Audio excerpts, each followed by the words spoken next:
రాష్ట్రానికి వచ్చిన కేంద్ర మంత్రి శివరాజ్ సింగ్ చౌహాన్తో సమావేశం అనంతరం సీఎం చంద్రబాబు మీడియాతో మాట్లాడారు. ప్రకాశం బ్యారేజీ సామర్థ్యం పెంచేందుకు అధ్యయనం చేపడతామని వెల్లడించారు. 15 లక్షల క్యూసెక్కుల నీటి ప్రవాహం వచ్చినా తట్టుకునేలా చర్యలు తీసుకుంటామని చెప్పారు. కృష్ణానది కరకట్టలు మరింత పటిష్టం చేస్తామని పేర్కొన్నారు.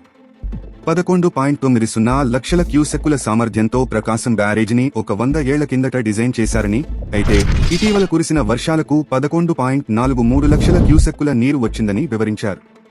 కృష్ణా నదికి ఎగువన నాగార్జున సాగర్, పులిచింతల, జూరాల, శ్రీశైలం, ఆల్మట్టి వంటి ప్రాజెక్టులు కట్టారని వెల్లడించారు.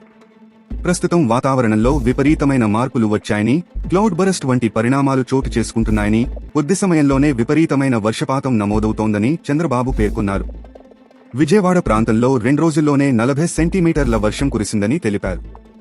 దానికి తోడు కృష్ణా నది పరీవాహక ప్రాంతాల్లో ఎగువన కురిసిన వర్షాలతో భారీగా వరద వచ్చిందని వెల్లడించారు.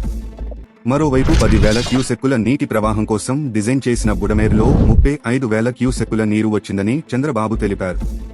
ఊహించని స్థాయిలో వర్షాలు పడడమే కాకుండా మానవ తప్పిదం వల్ల కూడా విజయవాడ వరదలు సంభవించాయని అన్నారు.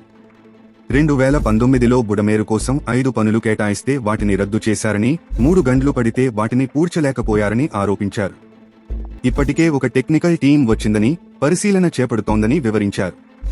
బుడమేరు గండ్లు పూడ్చేందుకు ఆర్మీ రంగంలోకి దిగుతోందని వెల్లడించారు.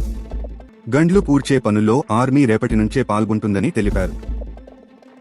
తాజా సమాచారం కోసం లైక్ చేయండి, సబ్స్క్రైబ్ చేయండి, నోటిఫికేషన్ల కోసం గంట సింబల్ ఆన్ చేసి పెట్టండి.